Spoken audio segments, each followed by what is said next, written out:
Hello, everybody, and welcome again to the Stand Up Taller podcast with your hosts, Al Martin and Neil Berliner.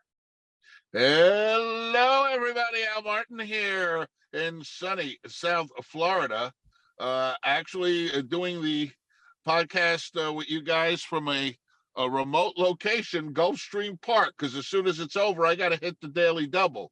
But I got Neil Berliner here, my co-host, Joe Katz, the man of a million voices, Jason Scoop, and Neil. Hello, everyone. Introduce our special guest today. We have an unbelievable guest today, guys. Talk about a career. This guy, talk about a Renaissance man, okay? And I don't mean that he was like born in the 1400s, he's old and everything. I mean, beside that, Marv Silbermintz has a multifaceted grade A, career based on these facts. 17 years writing for the Tonight Show. Okay, some people on these late night shows, they write for a season, and then everybody figures out that they're no good, they get rid of them. 17 years on the premier late night show of all time, the Tonight Show with Jay Leno. Okay, but that's not the end of it for Marv. Before that, he was a game inventor for, I believe, Ideal Toys. Was it, Marv? Ideal? It's Yes, 21 years, the Tonight Show. Wow. 21 years? Oh my God. Wow. Fire me. I was faxing material. But 21 years. Okay. and IMDb is wrong. Oh, I see. Okay. I But get bad information from IMDb. All right, but that's just the beginning. So, Ideal Toy inventor. He worked with Rubik, the guy who Yes. invented Rubik's Cube. So, what did you work on with Rubik, Marv? Just to sidetrack you. Well, the thing about the cube was a huge hit, but they couldn't extend it. If you have Barbie, you sell dresses and you sell her spa and you sell the car. In other words, you can extend it, but the cube, first of all, there's nothing anthropomorphic about it. Although they did make a cube cartoon and the cube had a face Oh, really?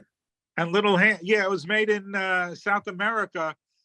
And it was like, and there was a boy who was the star, and then Rubik the cube would Wow.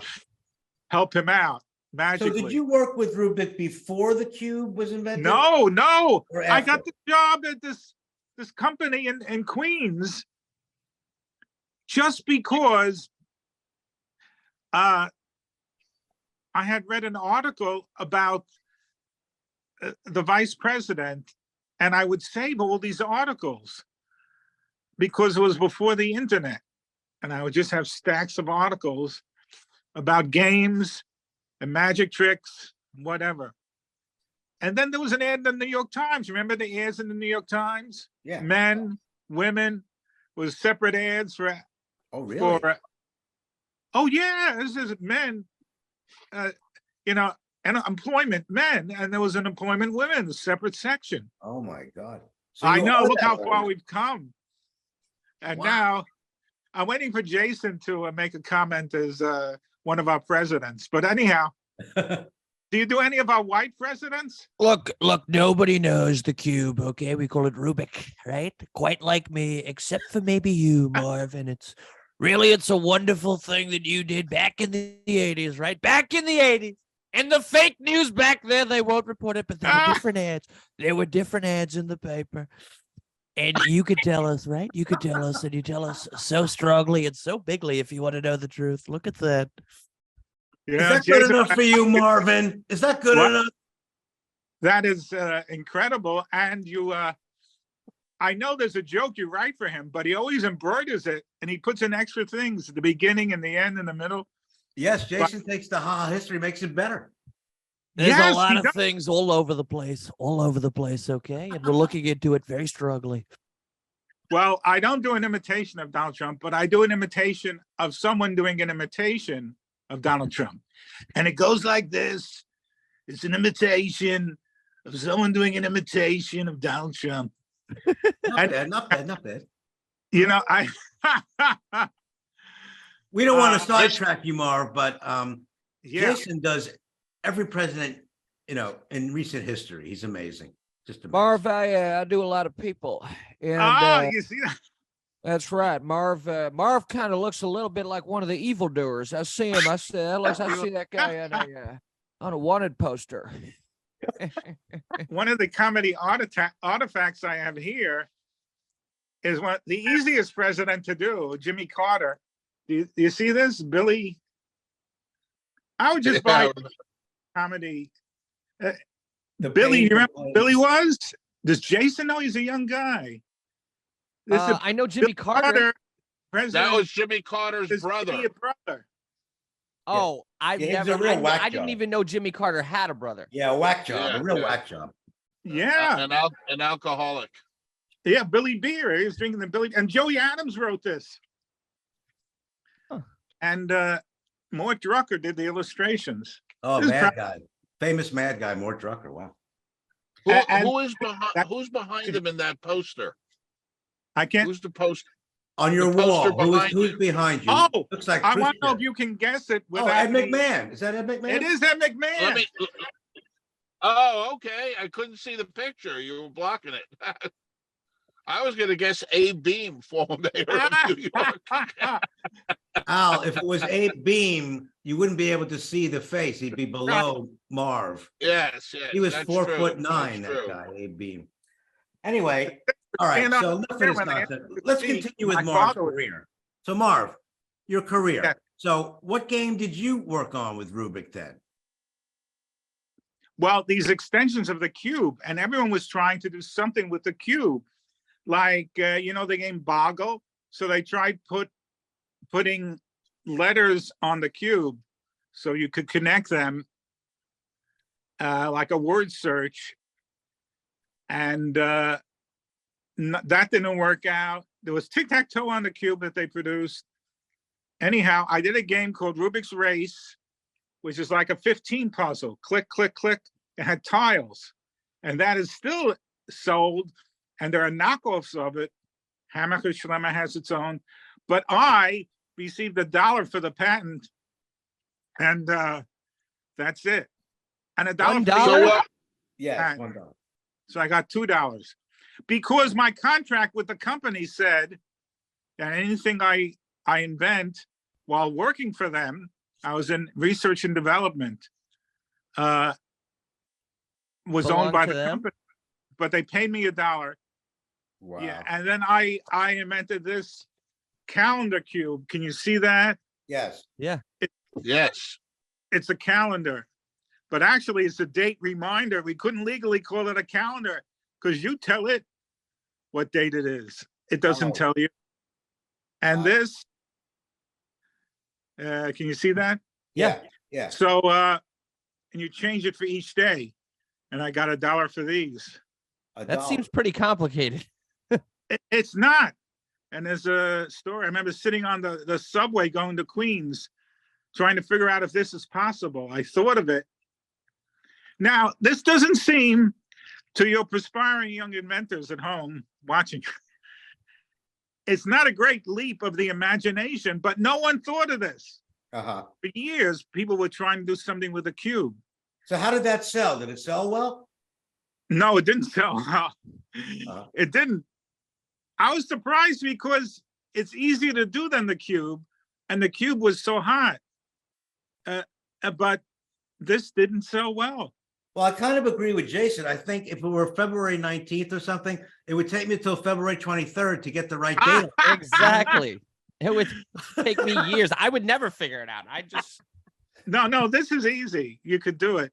But the other one that looks like a 15 puzzle, click, click, click with tiles. So you have to get the patent. So, I mean, 5-year-olds can do it. And they get the same satisfaction they get from doing the cube because they get the pattern. And you can see that. I mean, I see it. I still see it in stores. In Barnes and Noble. How many game patents do you have? Oh, I only have 2. But I did 8 cubic Rubik items. I did the puzzles. I'm not a mathematician. I did the solution books, all except the first one. And I did Rubik's Brain Game, which is like Mastermind. If you remember Mastermind, Mastermind, sure. Well, this is in two directions. It was Uh-huh. like the top of the cube. So you guess the colors in either the columns or the rows.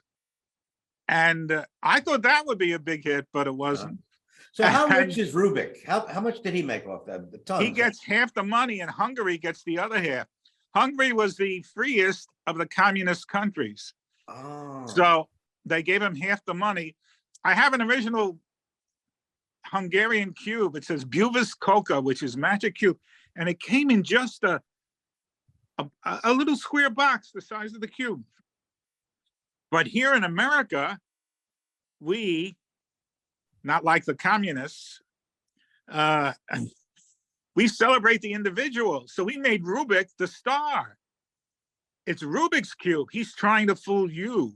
He thinks he's going to outwit you with his cube. So it's Rubik's this and Rubik's that. And we brought him to America. And I remember they got him tickets to Dream Girls. They were trying to get him to defect. They would joke about it. I don't think he understood Dream Girls, being from Hungary. And he was very quiet. And I was standing next to him in the showroom at Toy Fair. Toy Fair was the annual event. And I would do the cube because he couldn't do it fast. And all the, in the news, we didn't expect that. They didn't expect people to click, click, click, to race to do it. But it just happened. And then my boss said, we should have put the cube out, scrambled, and offered an award to the first person to solve it. Yeah, I mean, that when you get it, it comes green on one side, red on one side. It comes solved. He said we should scramble. And then it only takes 4 or 5 moves, so you have to use a solution. Uh-huh. You can't. In fact, the genius is that the winners would play that game with me. They'd say, hold the cube under the table and make 3 moves. And then they would look at it and they figure out. But it's a quantum leap. Each move is much more difficult than the others.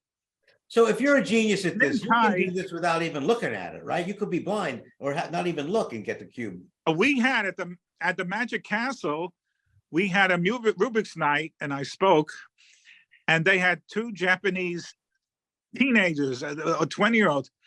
I wouldn't have believed it if I didn't see it. We mixed up cubes and gave it to them, and they held it behind their back without glancing at it and solved it. Wow.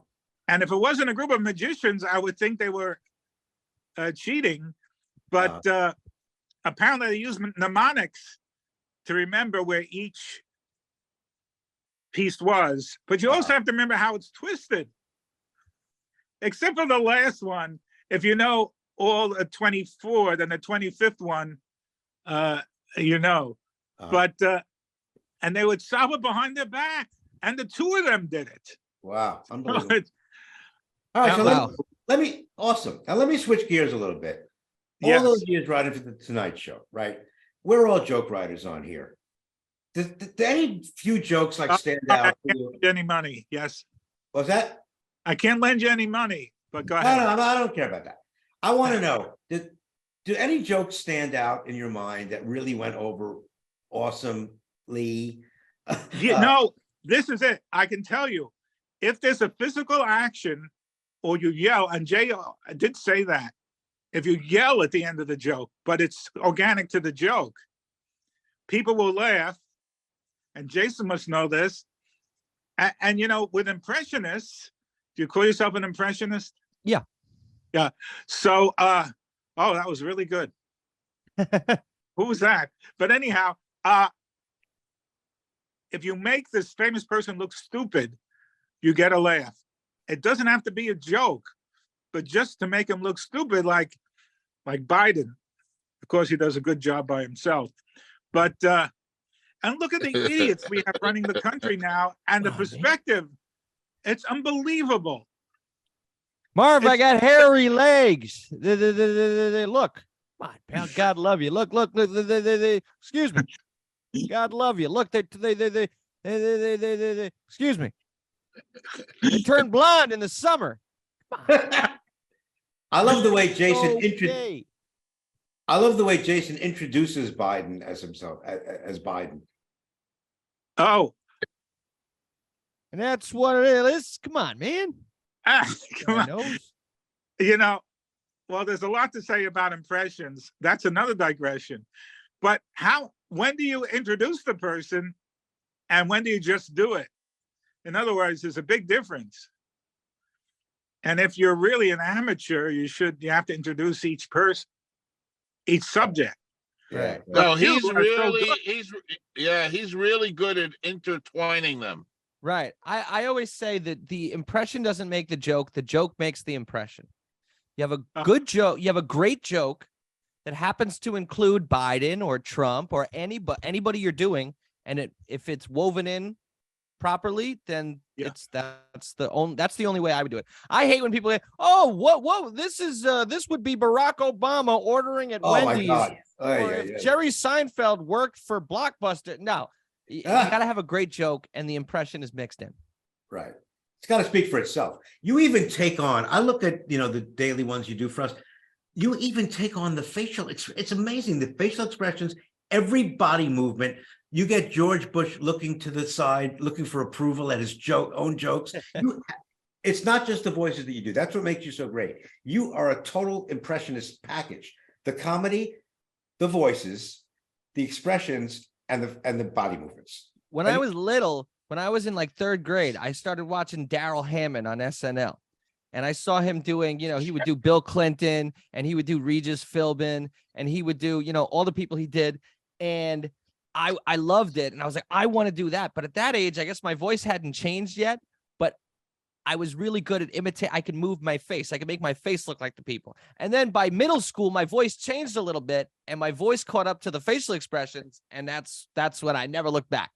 Yeah. And I just kept going and making them better and better and better and better. And it's amazing. Now, have you ever, we need to ask you this. Have you ever done anybody singing? Can you do musical people at all? Or have you ever tried? I bet you can, even if you haven't. Yeah, but when it comes to that, and I haven't done it in a while, and I would need to, maybe drink a little water first, but I could imitate Michael Jackson.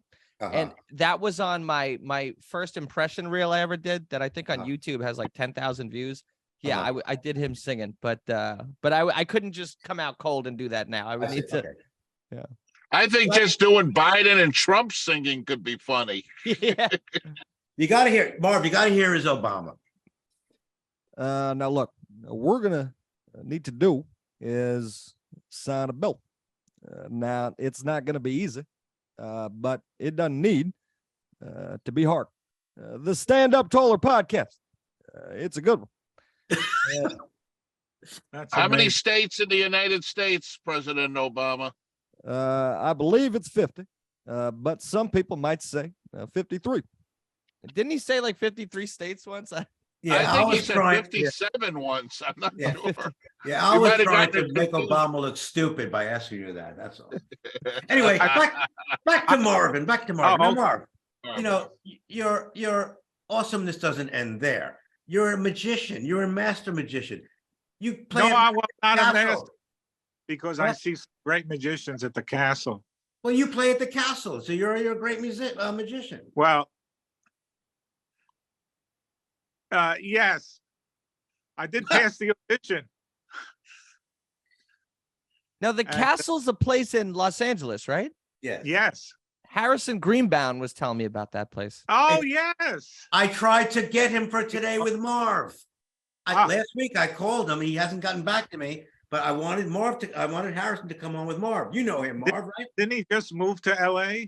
Yeah. Well, no, he's in Vegas now because he is in the show, the Cirque du Soleil show in Vegas called Mad Apple, which my wife and I went to see last year. It's awesome. It's like a circus kind of show for Cirque du Soleil, but it's got all kinds of entertainment, comedy, music, the Cirque du Soleil crap where they, hang from the ceiling and all that crap. But yeah, and Harrison does some really dirty comedy for Cirque du Soleil. It's very funny. They were on the Tonight Show, and I wanted to do a routine with a baseball game between our crew, in other words, the blue collar workers, at the Tonight Show, and Cirque du Soleil playing a baseball game. So like we would hit the ball, and then it was a high ball, so one would jump on so the Cirque du Soleil people would jump on each other's shoulders to catch the ball, things like that. But it was too difficult, and they would call them Cirque du Soleil. I'd have just made the ball disappear. Yeah, Cirque du Soleil. I heard that. Yeah. Oh, I apologize. So, So, best thing- Marvin, on all your years on the Tonight Show, who were some of your favorite guests on there? Oh, okay. Well, first I wanted to talk about the joke. So Jay did a joke. Well, this one I wrote, but at the time, a certain airline was had a lot of near collisions. We'll just call it Northeast. I don't know if it was, I forgot them. And then some other man was in the news because it was in a private plane. He was holding onto the door, but he managed, and it opened, and he managed to get back in. So all this was in the news. So the joke was, he didn't know whether to jump back in the plane or jump to the Northeast flight that was coming by. Just, it was nearly hidden. That's the joke. It doesn't sound like much of a joke, but Jay doing this, man, acting it out, it got a huge laugh. It doesn't sound like anything now. And also, the crocodile hunter, who, by the way, sounds exactly the same in person, because I watched him during rehearsal. The same enthusiasm. Does Jason remember the crocodile hunter? Oh yeah, crikey! Yeah, he was stabbed, Yeah. right, to death by a stingray. Yeah. Oh, that's right. Yeah. Yeah, It's may he same. rest in peace. The So crocodile hunter. he put his wife Or on. multiple Rest in pieces. pieces. Yeah. He put his wife on the show. So then the joke was his wife, and she was part of it, part of all this activity. So the joke was, what kind of a sex life do these two have? Imagine him coming home at night and says, she's sleeping. I'm not going to wake her. I'm going to sneak up. I'll come from the side. And I'll, and then it didn't get gross. It didn't get sexual. I'll come up and I'll catch her. She won't be aware. Does that have to do with that? He'd sneak up on them. So that got a huge laugh. Jay called me once, I don't watch TV. As you see the yarmulke? See? Yeah. I don't watch TV Fridays. So we were doing Christmas products. And Jay and I wrote the whole routine together because he was just doing Friday night. He was doing, I think Friday. Carson took off Friday. So we wrote Christmas products together. And no, it was some products. And at that time, Geraldo Rivera, you see, all these references are outdated. Geraldo Rivera had Nazis on the show. And He's still around, though. Geraldo Rivera's still around. You can Yes. never outdate Nazis. They're usually still around. They show up, but they don't have like the uniform. The dress code is all gone. Like They're undercover now. Yeah, it's a Nazi come as you are party. That's what it. Sometimes Yeah. they get covered up in white sheets, different Yeah. variations of it, Yeah, and they're like short and fat. They're like Hitler. But doesn't look like a Nazi. Anyhow, so this is a routine I never dared do in my synagogue shows because someone would stand up in the audience and go, and they took my uncle in the middle of the street and they shot him and you mocked them. Oh, so I never had Oh the my nerve. God. You know what that reminds me of? Remember, any of you guys watch Curb Your Enthusiasm? Sure. Yes. Yes. Remember Oh, that yeah. episode, the Survivor episode? Yeah. There was a Yes. survivor, and he had a survivor from the Holocaust and a survivor from the TV From show. the show And they were Survivor. going at, oh my God, was that a funny bit? Oh, That was God, I genius. could stop laughing. Genius. I get in trouble sometimes with a joke I do about Auschwitz. I call it Ouchwitz Oh, God. I You know call what the workers at Disney call the park? Mauschwitz. Yeah. Oh But, yeah, listen, you can have a, now that I think about it, when you go into a steam room, the Yiddish term for it is you're going in for a schwitz. I yes, wonder you if any kind of deviate or the derivation of the word Auschwitz. Now you go into a steam room and you're schwitzing. you schwitzed. There's Well, even a Schwitz- well, they that used to, I'm sorry. if you're blue and you don't know where to go to, why don't you go where fashion sits? Sitting in the schwitz. Schwitz. Anyhow, All right. Well, Hitler used to tell them they're going to go into the showers. So I guess. yeah. Oh God. Yes. Knock knock. Hey. You know how Hitler tied his shoes? Knock knock. Who's there? Who's there? Guess. Guess who? Gestapo. Oh my god. That you know was not you what know how Hitler ties his shoes? And little Nazis. That's right.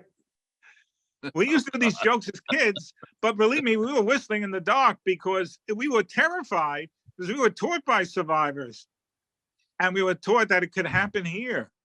It sure could. They had a plan to really just hit New York with their submarines and stuff and nuclear weapons. But they ran out of time. But they got their affiliates now. A lot of the Nazis from that era wound up going to the Middle East, and they were advising guys like Nasser and Saddam Hussein, and down in Africa they were helping out Idi Amin.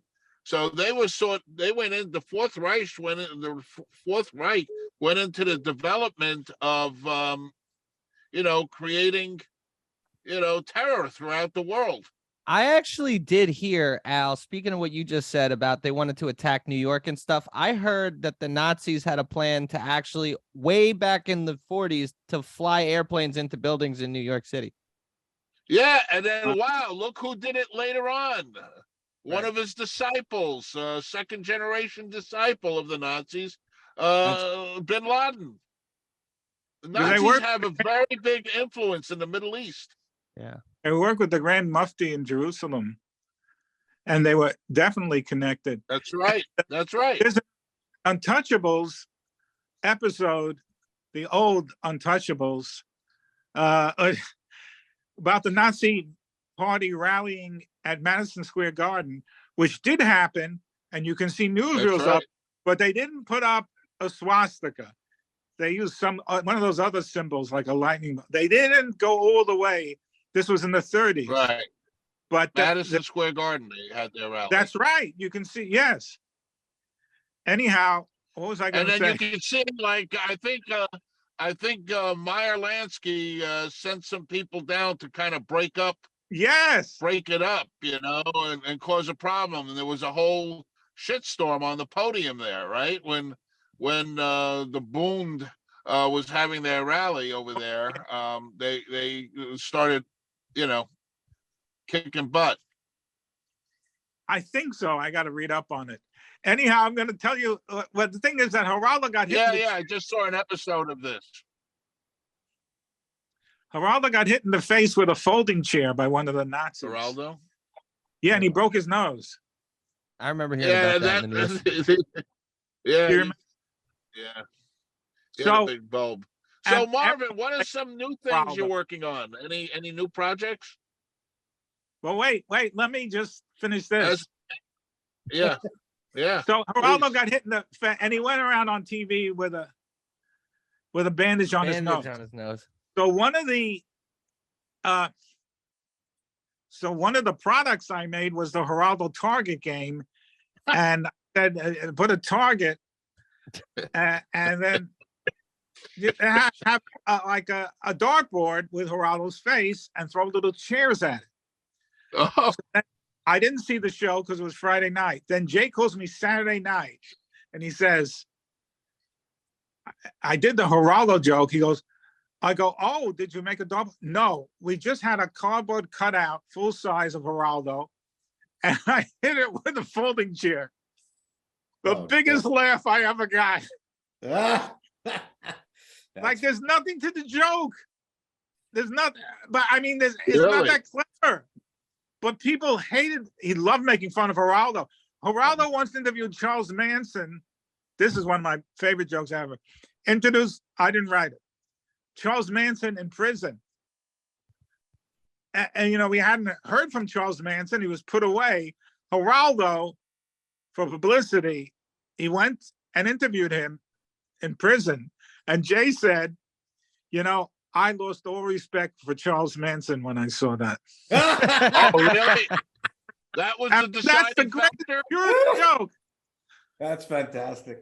I got a question. So- Looking back, were there any big, giant cultural news stories that you remember writing jokes about? Well, I can answer with a heart.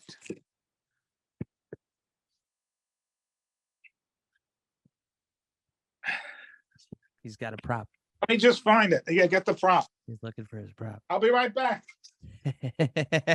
Valentine's Day prop. It Keep was the a call heart, on hold. Keep the call on like a hold. little Okay, I'll keep it candy on hold. to give Okay. out, and it said, "How about a Lewinsky?" Ha! Lewinsky and Bobbitt. The two things you couldn't say. You couldn't say on TV. Right, Couldn't say she cut his dick off, and you right. couldn't say She sucked he his. got a blowjob. Yeah. But you Just could fuck say the Lewinsky. president. Yeah. You know, they didn't let me say schmuck on the Tonight Show because the woman in Standards and Practices was Jewish. She knew what schmuck meant. Uh, When Lenny Bruce was arrested for profanity, he had to explain to the court what the word schmuck was. Didn't know. But so now you could say Lewinsky.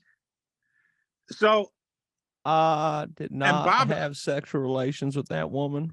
Yeah. Lewinsky. I was up all night. I was up all night. is that the easiest? That's one of the easiest ones in the world to do. Yeah.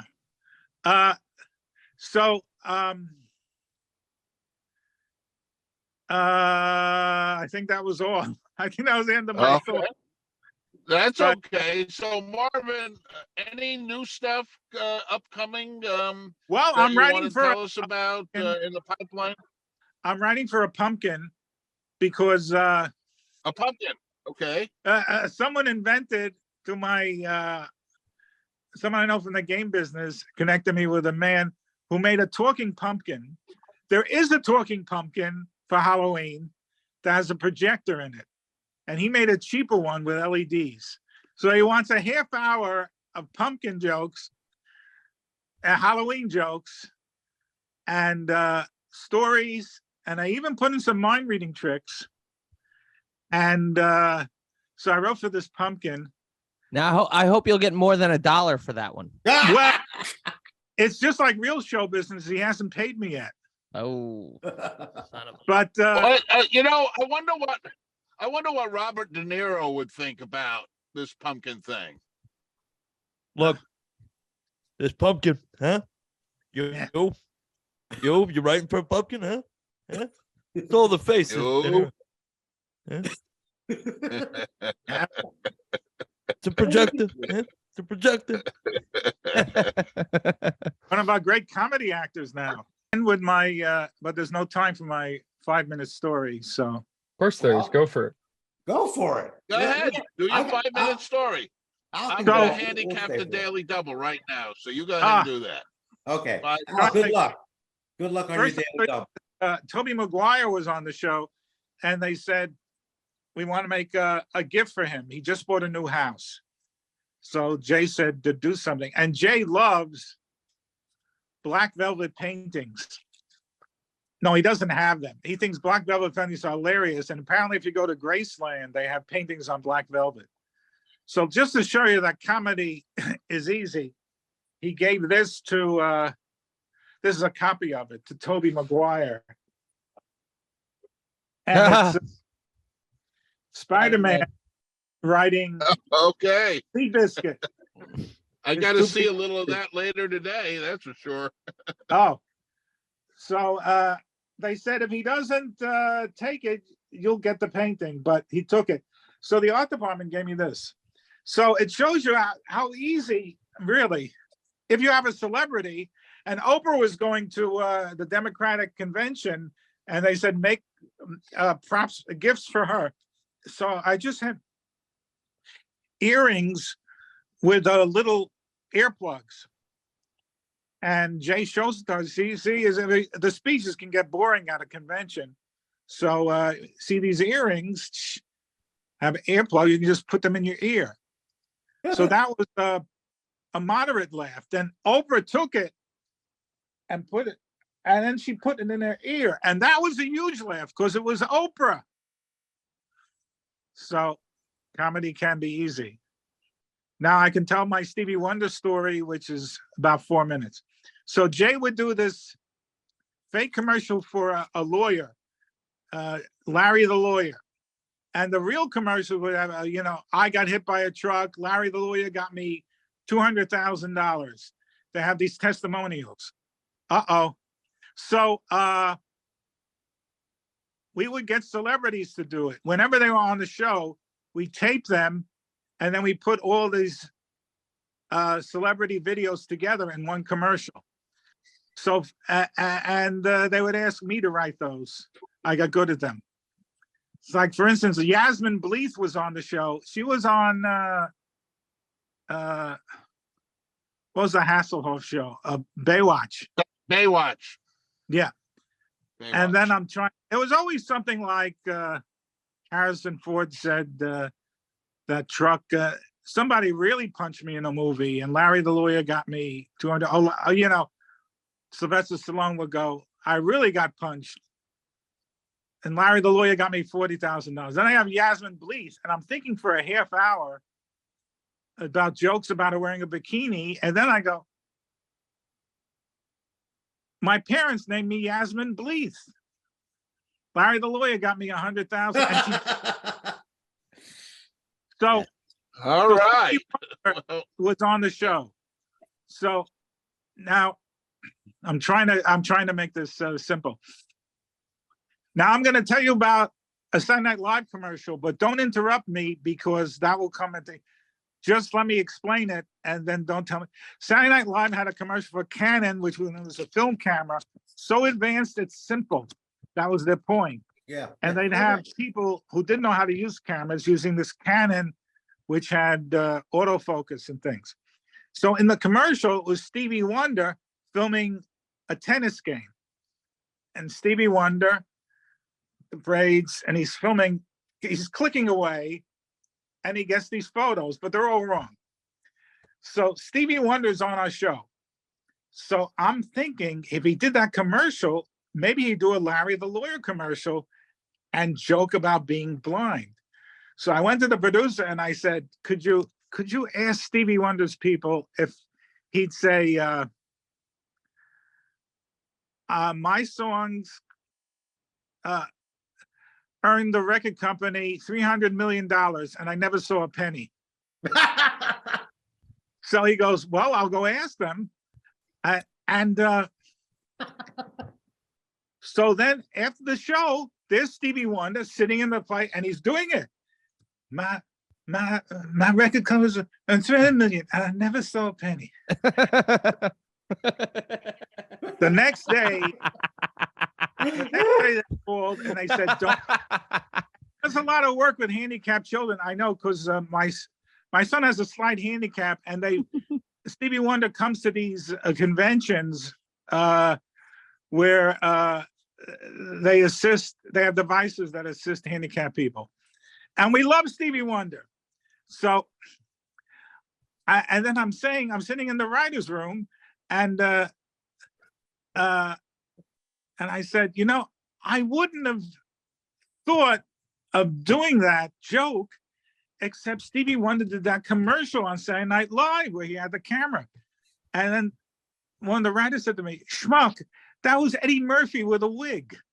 And it was. Remember Eddie Murphy would go, my Cherie Mo. Yeah. It was Eddie Murphy with a braided wig. Oh. And that's my comedy writing story. It's funny, Marv. I actually, when you talked about Stevie Wonder you thought it was Stevie Wonder, I remember seeing it from so many years ago. It flashed in my mind immediately. I couldn't believe What, it. the commercial? Yeah, I definitely saw it. There's no question. Oh yeah, Canon, so advanced, it's simple, but that's all gone. Yeah. It's all Well, listen, this has been a great episode. Killer episode. Thanks so much, Marv. The best thing about you, Marv, I want to say though to the people listening, with all your accomplishments, you're the most modest guy in the business. You know. Oh, well, being unemployed does that to And you. when, but when somebody else has an accomplishment, no matter how small or minor, you're always excited about it. That's what I love about you, you know? Oh, I appreciate it when people succeed because Yes, you know I know. what? Because if you're a creative person, people tell you, why are you bothering with the drawings and the pictures and the writing? And why can't you just become a dentist or an accountant like your brother? And why don't you? And you get rejection. And then doing it, you get rejection slips and rejection. So then if someone succeeds, I'm very happy for them. You know, and when you see people getting awards on award shows, what about all the things that didn't work out? You know, there are 100 ideas that didn't work out for the one that worked out. Right. Literally. Right. But, you know, I'll end with one photo. This is me at my grandson's bris. That's a circumcision. To anybody who doesn't know, I was at his bris at the shul, at the synagogue, where they, you know what a circumcision is. Yeah. A Jew gets 20% off for the first time. Can you read this? Measure. That's very funny. That's funny. I got that book on. I got the on Amazon. That's Nice. funny. You can think of anyhow. All right. Okay, and there's me and Jay in a sketch. Oh, yeah, that's your famous shot. Yeah. That was a Nice. bit from the Tonight Show, right? Yeah, we did a sketch. Yeah. Yeah. All right, well, guys, what an episode. Thanks so much, Marv.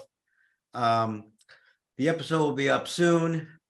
I believe Joseph now